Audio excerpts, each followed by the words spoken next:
Hello everyone! In this tutorial, I'll show you exactly how to set up JavaFX in the Eclipse IDE from scratch. First, open your browser and search for JavaFX. Head over to their official documentation and navigate down to the Non-Modular Projects section to find the download link. Scroll down to the Downloads page.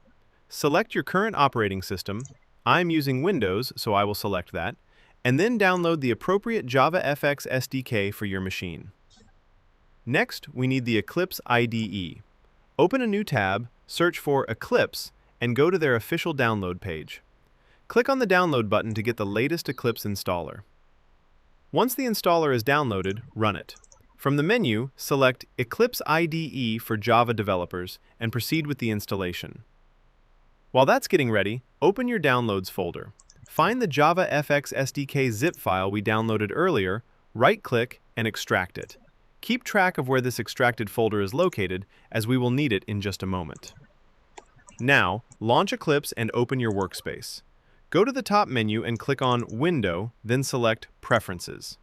In the left sidebar, expand Java, then Build Path, and click on User Libraries.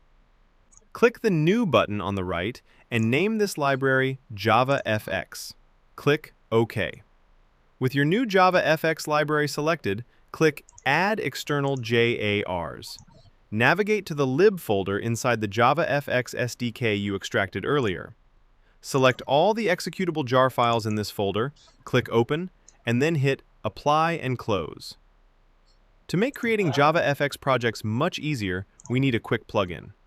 Go to Help in the top menu and select Eclipse Marketplace. Type E-FX Clipse in the search bar, hit Enter, and click Install on the first result. Let's create our first project. Go to File, New, then Other. Expand the JavaFX folder and select JavaFX Project. Click Next, give your project a name, like JavaFX, and click Finish. You'll see that Eclipse has automatically generated the starter code for you. However, if we try to run this application right now, it will fail. You'll see an error in the console saying JavaFX runtime components are missing. Don't worry, this is normal. To fix this, go back to the JavaFX documentation site. You'll find a section explaining how to add VM arguments.